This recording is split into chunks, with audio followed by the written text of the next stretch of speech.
Okay, welcome in. I'm now going to be reviewing Wednesday's action from the NHL. There are only 3 games on top, so this should be a very short video. The Buffalo Sabres went into Toronto to take on the Leafs.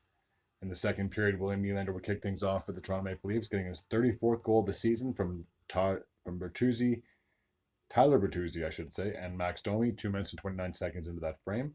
Olofsson would tie the game up at 1, getting his 5th of the year, assisted by Jurgensen's. There's no scoring in the third or overtime. Sorry, I apologize. I'm going to rephrase that. There's no scoring in the third. We would need overtime to settle this, and with exactly 40 seconds to go, I think it was like 39 point whatever, Austin Matthews will get the game-winning goal, getting his 54th goal of the season from Marner and Morgan Riley. So 2-1 would be the final score in favor of the Leafs.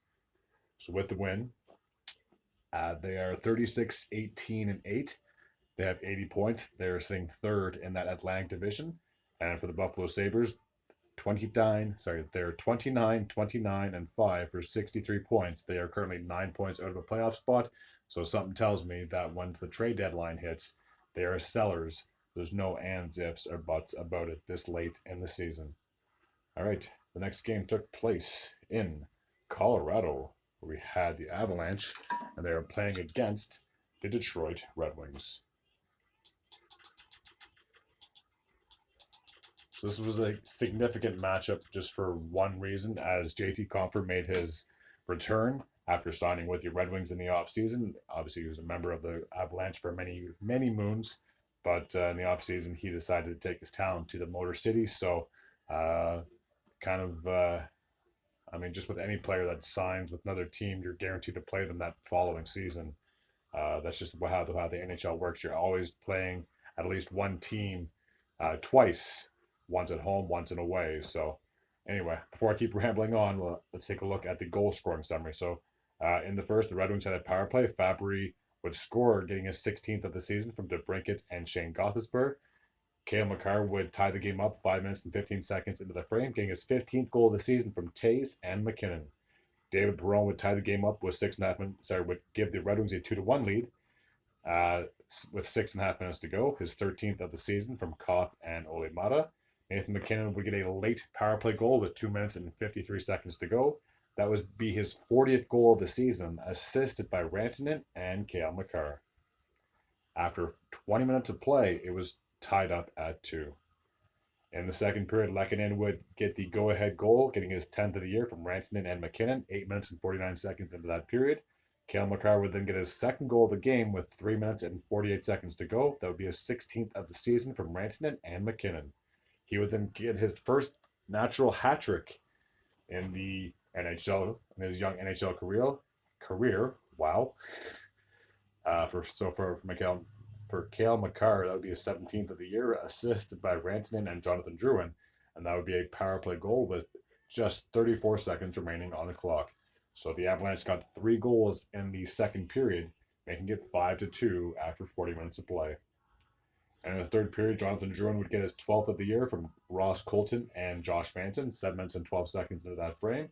Foudy would get his first NHL goal as a member of the Colorado Avalanche, assisted by Verenta.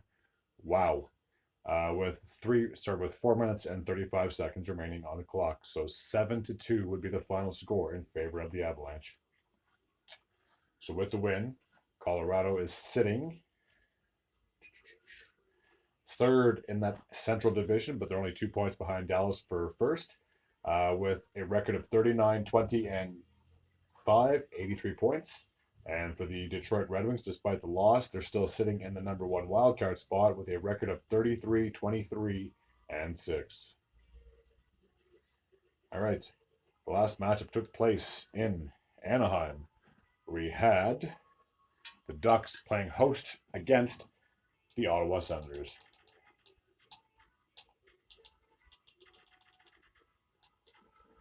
All right, let's take a look and see how this matchup went. So in the first period, Kastelik would kick things off for the Senators, getting his 3rd of the year from Zub and Highmore, 2 minutes and 44 seconds into that opening period. Strome would tie the game up in the second, 4 minutes and 42 seconds. That would be his 10th goal of the year, assisted by Paterno and Leeson. After 40 minutes of play, we're all tied up at 1. Alex Killorn would get the go-ahead goal in the third, 3 minutes and 27 seconds into the frame, getting his 10th of the season, assisted by Zellweger and Cam Fowler. 2-1 would be the final score in favor of the Ducks. So both those teams are unlikely to make the postseason, but I'll still check their records anyway.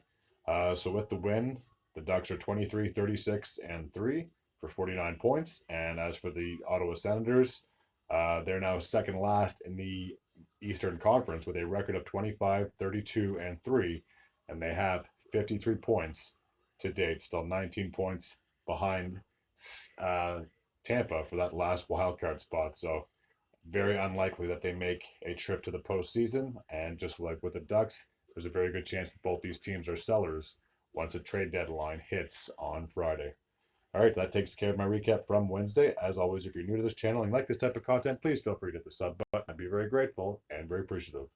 Until next time, take care.